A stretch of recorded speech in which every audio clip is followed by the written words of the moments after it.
Hello again, chaps and chapettes. How are we all doing? It is lovely to see you all again, as always.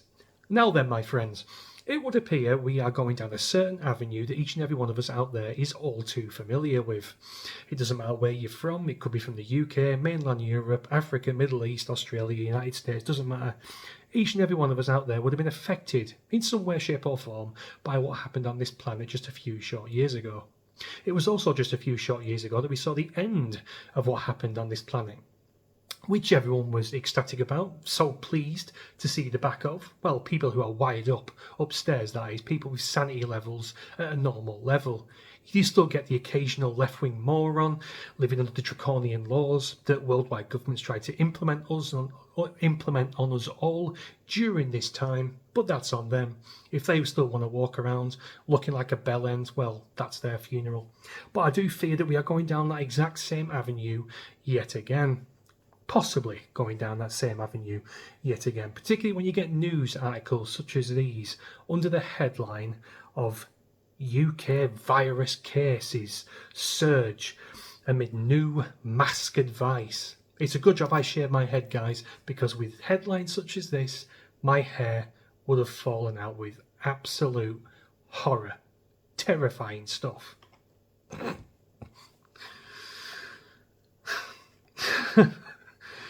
The UK's Health Security Agency has been put on high alert as cases on a virus originally regarded as a mystery illness, which has now been identified as HMPV, have seen an increase over the past week. Earlier in January even, China, of all places, I mean, come on, this is as transparent as a piece of cling film. Earlier in January, China implemented emergency measures after the virus began to surge in several northern provinces in the country. I mean, see, you couldn't make this up, guys. The infection has been identified as HMPV, also known as human metapneumovirus. I think that's how you pronounce it. I do apologise. The latest update by Health Security Agency reads human metapneumovirus positivity increased to 4.9%, with the highest positivity in those aged 80 years and over 7.3%. This is just like Groundhog Day. What we're going to see next, are we going to see news reports on Sky News and BBC of people collapsing in the street on China, possibly dying there and there on the street, never to be seen again? They were never really repeated over the course of that, what was it, 3 or 4 years. Very strange that it's playing out exactly the same. It's playing out exactly, of how world governments wanted it to play out, if you ask me. It comes during a difficult time for the NHS as it is impacted by various winter diseases. Well, yeah, that's what it's there for. I can't stress this enough, guys. The NHS is there to take care of us. It's not the other way around. During this 4 years when we were going through this certain episode on this planet, we were, well, I wasn't personally, and I'm pretty sure you weren't either. People were on the doorsteps clapping away for the heroes of the NHS and banging pots and pans and all that nonsense. They are being paid to take care of us. We are not being paid to take care of the NHS. It's a health service that we all pay into via our national health contributions. We had no need to clap hands and bang pots and pans. We didn't do it for milkmen or postmen and things like that. Things that people get paid for doing a certain service. We are not there to show our appreciation for something we pay for. When we get a pizza delivered to the house, we don't clap the delivery driver, do we? Because we paid our delivery charge. We've paid the pizza parlour to deliver our food. It's their job. They don't need a fucking applause. Anyway, I'm going off subject here. I do apologise, guys. Off on a tangent. On Thursday, January 16th, the head of the NHS England, Amanda Pritchard, took to X and said, the NHS is experiencing one of the worst ever winters with high flu levels and the knock-on impact of cold weather. I don't personally think it's been that cold this winter. It's been fairly mild, I think. And with me living out in the sticks, when it gets cold, I feel it. Because obviously, well, not in a built-up area, it doesn't keep heating like it does if you live in a city, for example. I think it's been quite mild. I think that's bullshit, if you ask me personally. Overcrowding is driven by challenges admitting patients to wards. Now, overcrowding is through immigration. Anyone with half a brain cell knows this. You don't even have to be up on politics or know what's going on in the world. Anyone who is sane enough will know the immigration is causing the NHS to collapse. Even pre-migration, even pre-Tony Blair, the NHS was plodding along okay with the current population, but now it is crumbling on its knees because millions upon millions of people year by year keep pouring in, and they too need the fucking health service. It cannot cope, it is bursting at its seams, and it's doomed to failure. It's as simple as that. Last week, 96% of adult hospital beds were occupied with huge difficulties discharging patients.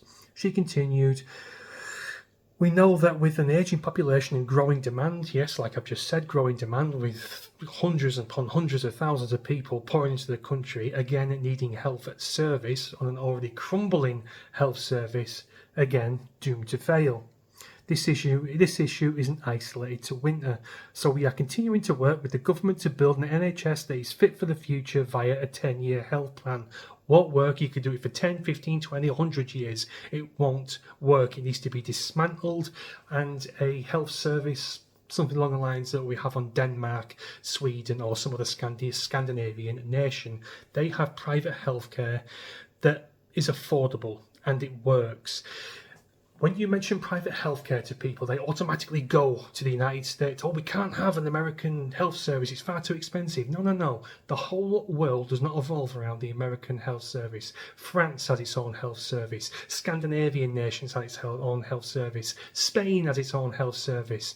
They are not all paying thousands upon thousands of dollars, pounds, euros, whatever, to be treated by a doctor or a nurse. Stop automatically zeroing in on the United States. It doesn't have to be like that. It can be affordable, it can be successful, and it can work.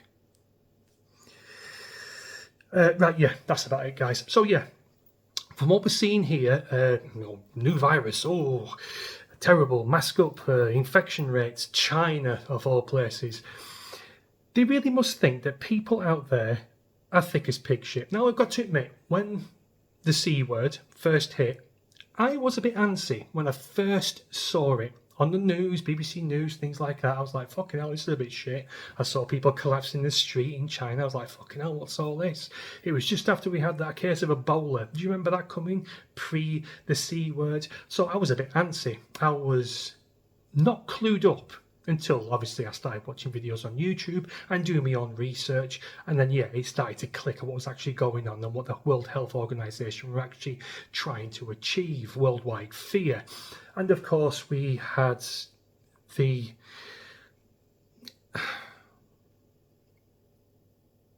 jibby jabby, the thing that went into your arm, which did work. It was a very good vaccine which saved lives.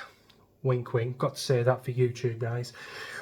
So people were drawn in initially because people were scared. We'd never seen anything like this before. We'd never been locked in our homes before because of a certain virus. So it was all new to people. But now people are coming around to the idea of things not being as they seemed way back then. Being tempted into taking certain medical procedures to save Granny in her nursing home. People are now wised up. People are now switched on as to what goes on and what the government have tried to do in the past. And they're going to try and do it again, but people won't buy into it. Some people will, like the lefties and, the lunatics and people like that who actually enjoyed living under draconian laws, who actually enjoyed having a piece of cloth over their face 24/7. Like I said at the top of this video, yet again, you do still get morons out there on social media who start posting pictures of their them test things that they used to get where you put spit on it in 2 lines. Oh my god, I've got the C word. Oh my god, I've got to put my mask on. Stuff like that. It's gone. It's finished, and they can't stand it. They loved living under the big iron thumb of a totalitarian government, which was what we were all living under during that time. So yeah, if they do try and implement this yet again, the people who go along with it, you have my sympathy. You've been through it you've been through it once, you saw what happened, you've read what people are saying, you've read what the press are now saying about the thing that goes into your top of your arm. So people are even now still coming around to it. So if they try to push out again, is going to be doomed to failure because people are switched on. A hell of a lot of people are switched on. Do you remember the protests in London? Sorry for the stopping and stammering, guys. I've got to be careful what I say here for obvious reasons. Thousands upon thousands of people hit London to protest against lockdowns and the thing that goes into your top of your arm there. I just want to end this video, guys, on the ridiculousness of how we used to live just a few years ago in this country and the world over. We used to have people knocking around in their cars on their own, by the way, with a surgical mask on. We also had instances of people sitting in restaurants and cafes with a surgical mask on, about to eat a meal, and they proceed to lift up their surgical mask, have a forkful of food, put it back down, and then start chewing. I mean, what were we doing? What were people doing? We also remember we had stupid laws that they tried to be implemented by. You couldn't drink in a pub unless you were eating a Scotch egg or a pork pie. I mean, absolute ludicrous, mindless stupidity. I can't believe people bought into this at the time. But like I said, at the end of this, people have wised up. People are still wising up to this very day as to what was actually going on, what they were trying to do, and what actually got put into your body. I'm not going to go into any too much detail about that, guys, because I'll get demonetized within a heartbeat. So yeah, guys, that's basically it. It looks like it's starting again. I can't see it working the same way it did before. People staying in their houses all the time. People will just ignore it and just get on with their daily lives. I hope, anyway, that people have learnt their lesson. History does tend to repeat itself, but it does tend to repeat the stupidity of history and the dangerous things of history. It's nothing ever good, if you've noticed, when history does indeed repeat itself. Anyway, guys, I'm going to leave it there. Do let me know what you think in comments. Do you think it's over the horizon yet again? Another pandemic? Another lockdown? More masks? I don't know. It's looking that way to me. The governments must have it in their head that they can keep us locked in through fear. It's not going to work with me, and I'm pretty sure it's not going to work with you ever again. So yeah, guys, let me know what you think in comments, and I'll see you in a bit. Cheers.